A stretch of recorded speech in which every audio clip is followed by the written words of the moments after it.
मिलेगा पक्के से, बोलो यस और नो? Yes sir. की बात, हाँ सर, कि कर्म करो तो फल मिलता है, आज नहीं तो कल मिलता है, जितना गहरा अधिक हो कुआं उतना मीठा। कई बार परेशान हो, मैं हिंदी माध्यम से आता हूँ, मेरे घर पे मेरे लिए सिंगल रूम नहीं है, मेरे दो तीन चार छोटे भाई बहन और हैं जो मुझे परेशान करते हैं, ये सब परेशानी है ऊपर नीचे आती रहेगी, इससे परेशान होने की जरूरत। जीवन के हर कठिन प्रश्न का, जीवन के हर कठिन प्रश्न का जीवन से ही हल मिलता है। कर्म करो तो हल मिलता है, आज नहीं तो पक्की बात। कर्म करेंगे कि नहीं करेंगे? कर्म करेंगे कि नहीं करेंगे? 12 से 15 घंटे पढ़ेंगे कि नहीं पढ़ेंगे? कितने लोग वादा कर रहे हैं मेरे को कि 12 से 15 घंटे पढ़ेंगे? क्या बात है, सबने वादा, झूठा वादा तो नहीं करते? तो नहीं है बिल्कुल, जैसे शादी के बाद बीवी के साथ करोगे। कई लोग प्रबुद्ध जन भी बैठे हुए, कुछ पेरेंट्स भी हैं, मेरे को पढ़ाते हुए इतने साल हो गए, है ना? कोई भी बच्चा कितना भी डिप्रेशन में हो, उसको बस शादी की बात कर लो तो उसका डिप्रेशन सारा। अच्छा, कितने लोग शादी करेंगे? झूठ नहीं बोलना है, सही सही बताना। कितने लोग शादी करें? कई लोग कह रहे सर हम तो, हमारी जो ऊंची सोच है वो तो शादी तक ही जा रही है, ऐसा तो नहीं है? अरे ये सुनो, बिल्कुल बिल्कुल।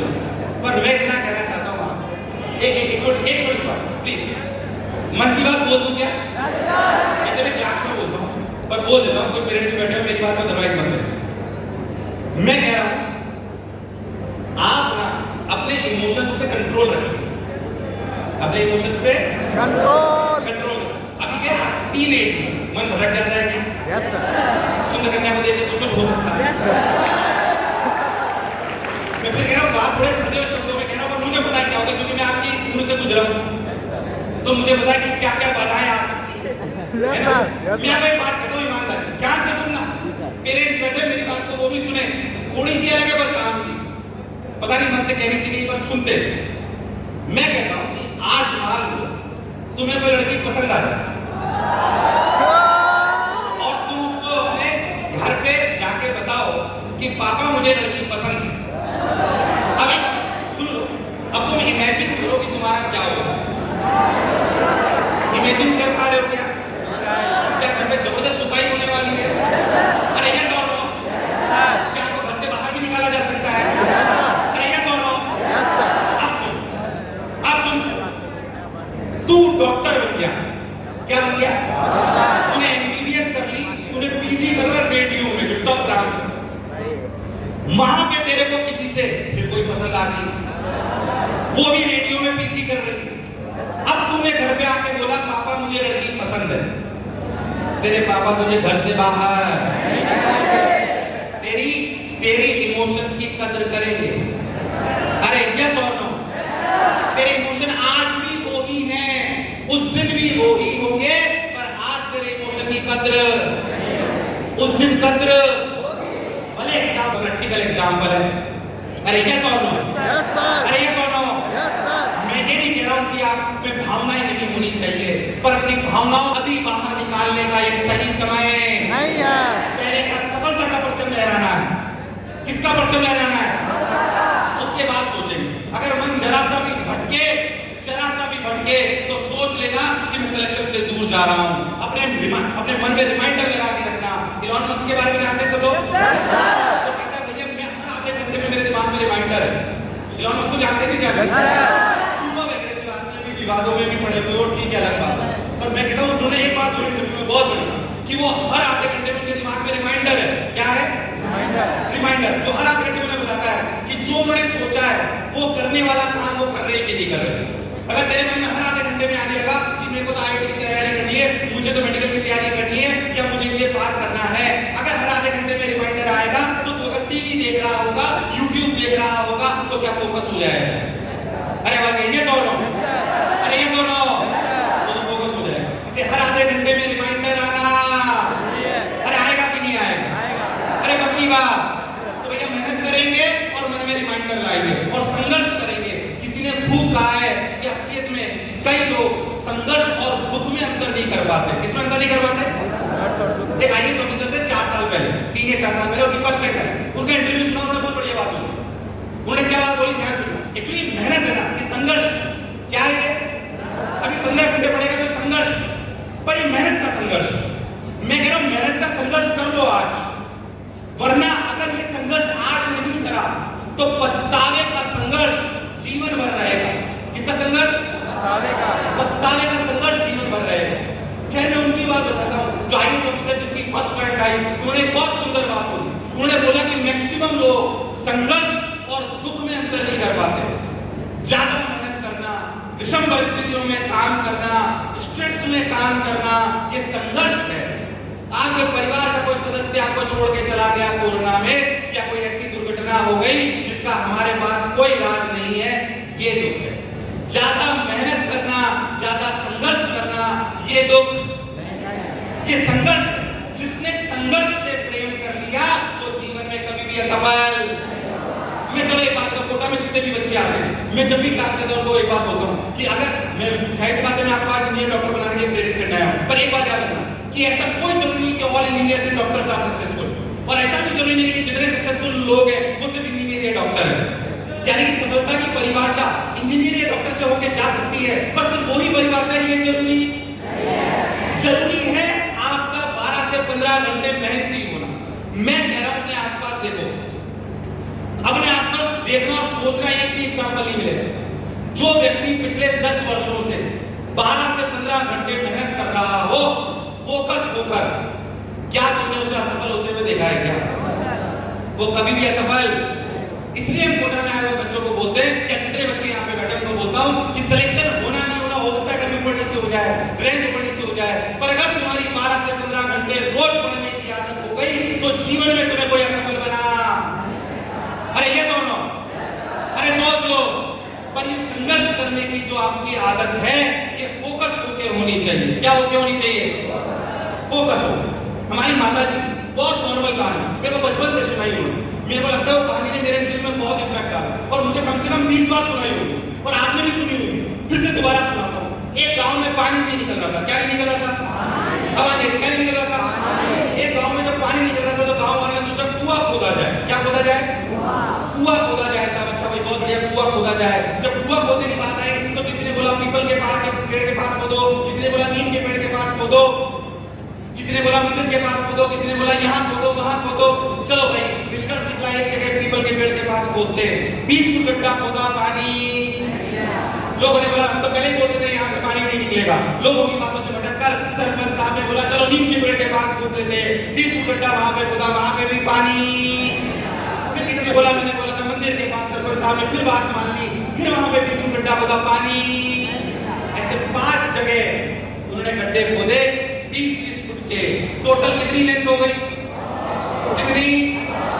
किसी भले आदमी ने उनको कहा कि अगर आप एक ही जगह गड्ढा खोद लेते, अगर आप एक ही जगह गड्ढा खोद लेते तो पानी निकल आता है। यस और नो? यस और नो? सीख ये है, सीख ये है कि आपको, सीख ये है कि आपको मेहनत भी करनी है और फोकस होके करनी है। दुनिया का सारा ज्ञान हम अर्जित नहीं कर सकते, हम हमारे एक्सपर्ट एरिया का ज्ञान पूरा लेंगे, फोकस होके करेंगे। तो पहली सीढ़ी ऊंची सोच की, दूसरी सीढ़ी संकल्प की, तीसरी सीढ़ी मेहनत की, और चौथी सीढ़ी फोकस होने की। किसकी? आवाज आ रही? फोकस होने की। यस और नो? बोलो मेहनत से घबराओगे तो नहीं? कई बार बच्चे मेरे पास आते हैं, सर 3 महीने हो गए पढ़ते हुए, सर अच्छा मेरे बताओ मेरे बोलने की स्पीड समझ में आ रही है? तेज तो नहीं हो रहा है? मैं तेज थोड़ा सा इसलिए बोल रहा हूँ क्योंकि मुझे कम समय में ज्यादा बातें बोलनी है। समझ आ रहा है पक्का? रफ्तार धीरे कर उसकी सही है? ऐसे बच्चे तेज झेल पाते हैं, इसलिए मुझे दिमाग तेज रहता है उनका बिल्कुल एकदम। तो ध्यान से, तो बच्चे मेरे साथ कहते हैं 2-3 महीने हो गए, हम ये नहीं कर पा रहे, हम वो नहीं कर पा रहे। 3 महीने में हताश निराश हुआ, मतलब वो 3 महीने में लगता है यार मैं तो थक गया। मैं आपको एक कहानी सुनाता हूँ, बीच में आप पहचान जाओगे कौन है। बीच में आप पहचान जाओगे कौन है ना? ध्यान सुनो, अगर पहचाने तो मुंह बंद करना, सबको सोच लेते। हरियाणा के एक गांव में, कहां पे एक बच्चे का जन्म होता है, किसान परिवार। इसमें किसान परिवार में जन्म होता है, बहुत गरीब परिवार नहीं, ठीक ठाक परिवार, बढ़िया संयुक्त परिवार, दादी जी का लाडला, दादी जी ने उसे खूब घी दूध, हरियाणा में जहाँ तो घी दूध बहुत चलता है, बढ़िया घी दूध खिलाया दादी जी ने, पोता हुआ है साहब, पोता हुआ है, खूब खिलाया जम के, ठीक। इस वजह से वो लड़का बहुत मोटा हुआ। 9-10 साल का जब वो लड़का हुआ तो उसको गली से निकलता था तो सब उसको बोलते थे ए मोटे, मतलब सब उसे चिढ़ाते थे, कोई उसके गाल खींच रहा है, कोई उसका पेट खींच रहा है, ऐसे उसको 9-10 साल का ही बच्चा, 9-10 साल का बच्चा, उसको ह्यूमिलेशन फील होने लगा। क्या फील होने लगा? ह्यूमिलेशन फील होने लगा। उसने अपने पापा से बोला कि पापा मुझे ना परेशान करते हैं, मुझे ना बहुत सारे लोग परेशान करते हैं, मुझे पतला हूं।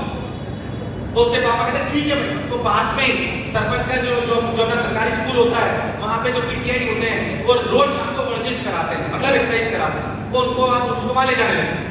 तो जाने लगता है, अलग अलग जाके एक्सरसाइज करने लगता है, पतला भी होने लगता है।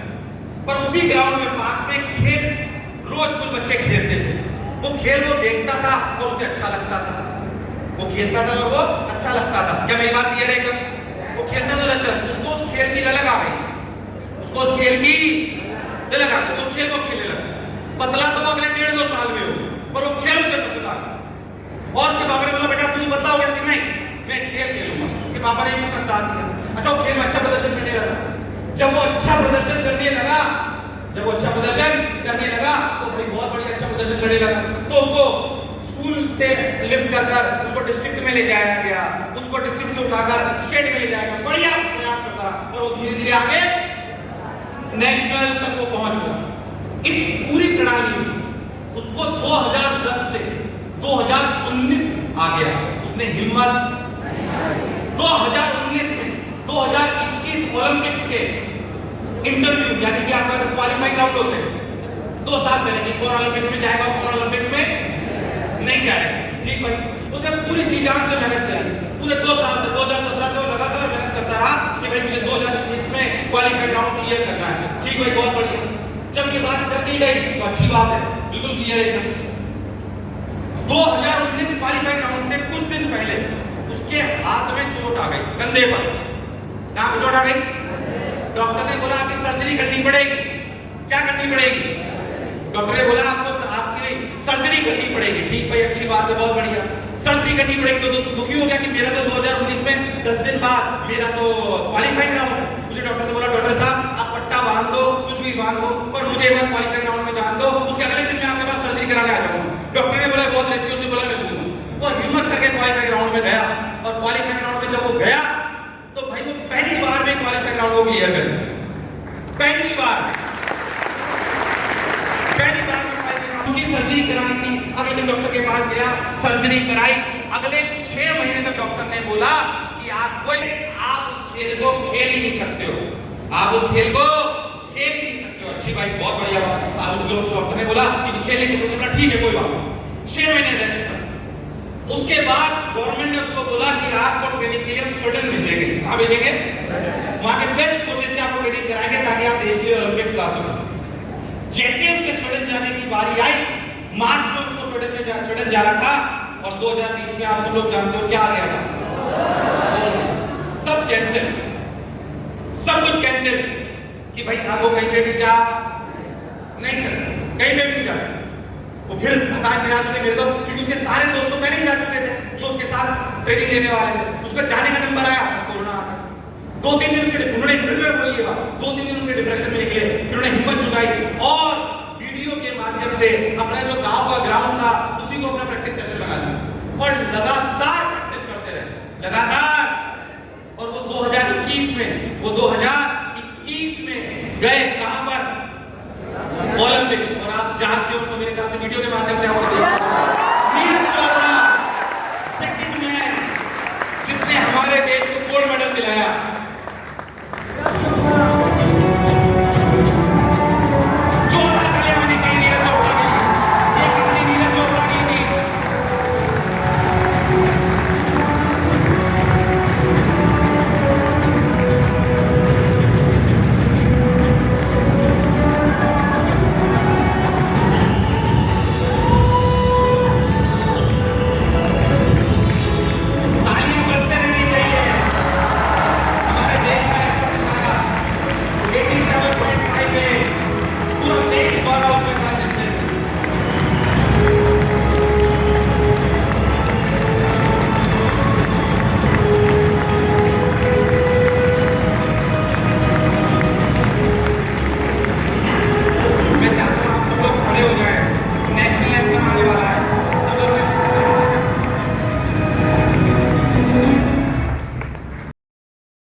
गर्मी लग रही है, जैकेट उतार दी, कोई दिक्कत तो नहीं है?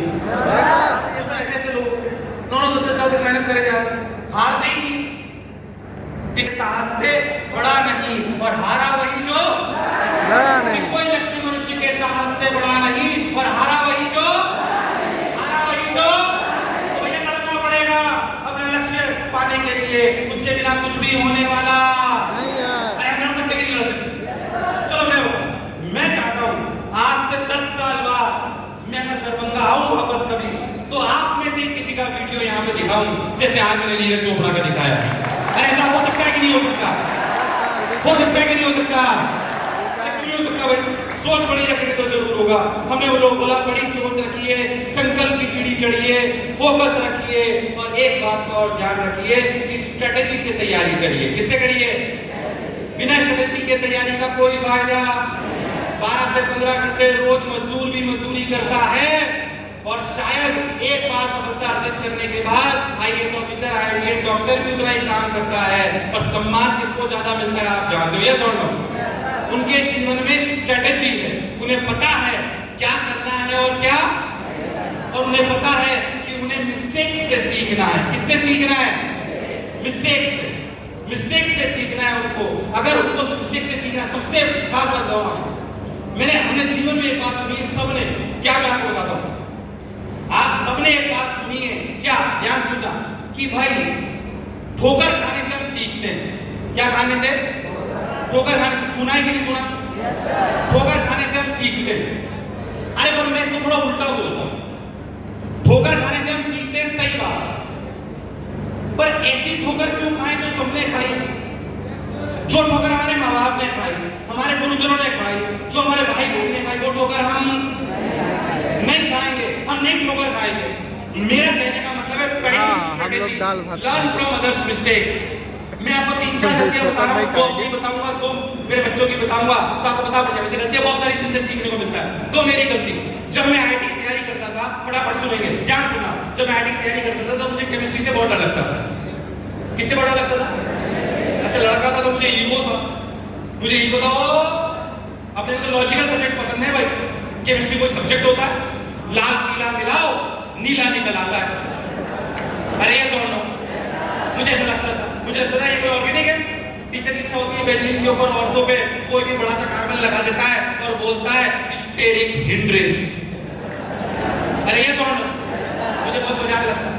मेरे केमिस्ट्री में बोर्ड में नंबर आए 55। कितने? 55, बस 100 में से। और सोचो उसमें से भी 29 नंबर आए प्रैक्टिकल तो सोचो थ्योरी में कितने आए?